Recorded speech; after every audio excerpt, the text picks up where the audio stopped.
আর কদিন পরেই বাজারে আসছে আম, কিন্তু অনাবৃষ্টি আর খরায় এবার আমের ফলন নিয়ে কিছুটা দুশ্চিন্তায় চাষিরা। আরো খবর জানাতে সরাসরি যোগ দিচ্ছেন হারুন অর রশিদ চৌধুরী। হারুন,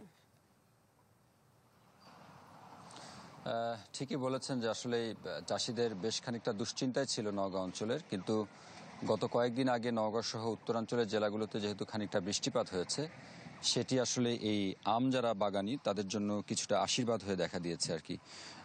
আম পড়ে যাওয়ার যে হার সেটি বেশ খানিকটা কমে এসেছে, চাষিরা এমনটাই জানাচ্ছেন, কারণ এই বৃষ্টিপাত হওয়ার সঙ্গে সঙ্গে আমের যে বোটাগুলো আছে সেগুলো আসলে পরিপক্ক হয়েছে, শক্ত হয়েছে। এই মুহূর্তে আসলে বিশেষ করে বলা যায় যে নাকফজলি, ল্যাংড়া বা অন্যান্য জাতের যে বাড়ি ফোর জাতের যে আম, সেগুলো আসলে মূলত এবার নওগাঁয় সবচাইতে বেশি চাষ হয়েছে, এবং এক একটি আমের ওজন এই মুহূর্তে আসলে 1 থেকে 150 গ্রাম পর্যন্ত কিন্তু হয়েছে। কিছু কিছু আছে যেগুলো অনেকটা ছোটও আছে, কিন্তু 1 থেকে 150 গ্রাম ওজনের যে আম সেগুলো আসলে বেশি দেখা যাচ্ছে। চাষিরা বলছেন যে এই মৌসুমটাতে আসলে এই সময়টাতে পোকার বেশ খানিকটা আক্রমণ থাকে প্রতি বছরই, এবারও তাই। যদিও বা তারা পরামর্শ নিয়ে বিভিন্ন ধরনের কীটনাশক স্প্রে করছেন, যেটির মধ্য দিয়ে আসলে এই পোকার যে আক্রমণ সেটি খানিকটা কমে আসছে। বলা হচ্ছে যে আসলে নওগাঁ প্রতি বছর আসলে প্রায় 3,000 কোটি টাকার মতো আমের বাণিজ্য হয়।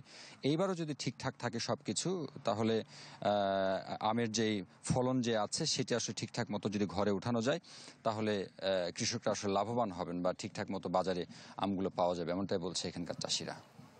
হারুন, ধন্যবাদ আপনাকে। নওগাঁ থেকে যোগ দিয়েছিলেন সহকর্মী হারুন অর রশিদ চৌধুরী। মাঠের অলরাউন্ডার আমি, আর ঘরের allrounder Tylox. Tylox toilet cleaner, clean মানেই টাইলক্স।